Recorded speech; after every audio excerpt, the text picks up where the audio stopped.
espera-se da liderança que ela seja capaz de conduzir a companhia para qualquer tipo de resultado. Eu estou falando de qualquer tipo de desafio que a organização está enfrentando ali. Então, o líder é aquele que consegue entregar resultado através das pessoas. Isso parece ser uma coisa relativamente simples, mas ele é profundamente complexo. Porque diz respeito desde criar um ambiente que seja um ambiente propício para que as pessoas realmente acreditem que está ali é importante, da mesma maneira como o líder ele é capaz de pegar um grupo de pessoas e fazer com que essas pessoas elas não só se desenvolvam, mas elas consigam realmente entregar resultados superiores. Então, a gente consegue identificar no líder uma série de desafios muito grandes, porque ele consegue entregar resultados e isso através das pessoas. Os desafios da liderança são inúmeros, na verdade. Nenhum líder consegue entregar resultados se ele não for um profundo conhecedor, por exemplo, do negócio, ou da organização, ou do segmento onde essa organização está inserida. Então a gente está falando de conhecimento mesmo. O líder, portanto, ele tem que ser desafiado diariamente em novos conhecimentos. Imagina que eu estou num setor de transporte, eu preciso saber o que esse setor está vivendo diariamente. Quais são as tendências de mudança, quais são as possibilidades de novas qualidades em termos de serviço, como é que o meu usuário se relaciona com o serviço em si, com os ônibus, com o transporte de um modo geral.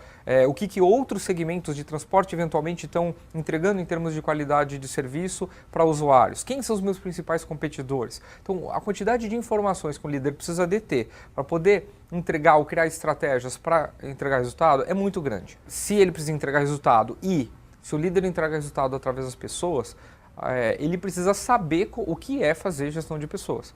E isso diz respeito também a um sem número de variáveis. Então ele precisa saber selecionar, ele precisa saber recrutar essas pessoas. Uma vez que eu montei o time, que seja o time mais apto a entregar esse tipo de desafio, eu preciso identificar como é que eu desenvolvo esse time. Eu preciso saber como é que eu ensino novas complexidades para essas pessoas para que elas também atendam. Eu preciso mobilizá-las para um resultado melhor. Então, eu preciso criar um ambiente de mobilização, de engajamento desse time. E se são essas pessoas, as talentosas, que vão entregar esses resultados pelos líderes, retenção está aí um desafio fundamental para a performance do líder. É esperado que a responsabilidade pelo desenvolvimento de qualquer pessoa seja do seu líder imediato. Então, se essa pessoa eventualmente for um líder, também é responsabilidade do seu líder imediato te desenvolver. Para que eu tenha uma promoção, eu preciso necessariamente de um sucessor, e isso fica mais fácil se eu quiser realmente ter essa perspectiva de crescimento de carreira.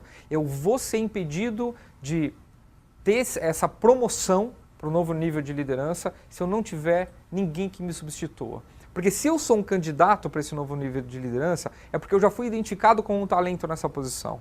Bom, beleza. Então, se eu estiver entregando muito resultado nessa posição, eu acredito que nenhum superior meu teria coragem de me tirar dessa posição sem a garantia de que esses resultados que eu entrego vão continuar. Isso significa que eu preciso de alguém que me substitua à altura do que eu entrego. Isso é minha responsabilidade.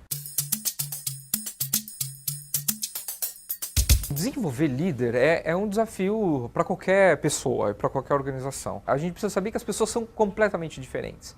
Então, se a gente entender que a gente tem características, né, de pessoas muito diferentes e que a gente pode conhecer essas características de uma maneira mais profunda, eu acho que isso pode ser talvez uma boa base de informações que eu preciso conhecer dos meus liderados para poder criar alguma perspectiva de desenvolvimento.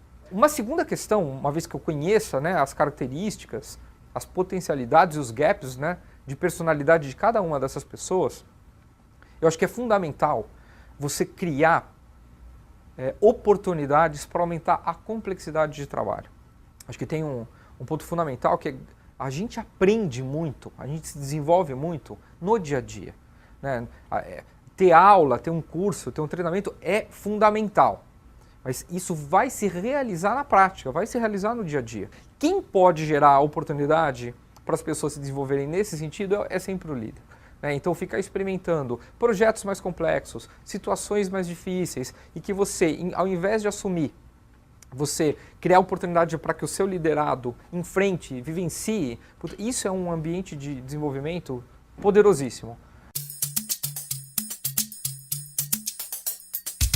a grande novidade não é que a gente tem jovens dentro das empresas, né? Isso sempre aconteceu, sempre meninos de 18 a 25 anos sempre estiveram dentro das organizações iniciando suas próprias carreiras, né? Acho que a diferença que a gente vive hoje é que esses meninos atualmente têm posições de liderança.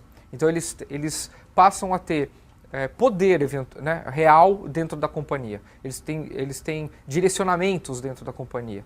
Eles têm voz dentro da companhia. E aí, nesse momento, quando você tem gerações, 3 gerações dentro do mesmo ambiente, todos dentro do mesmo ambiente de liderança, todos como líderes, aí a gente começa a ter alguns desafios.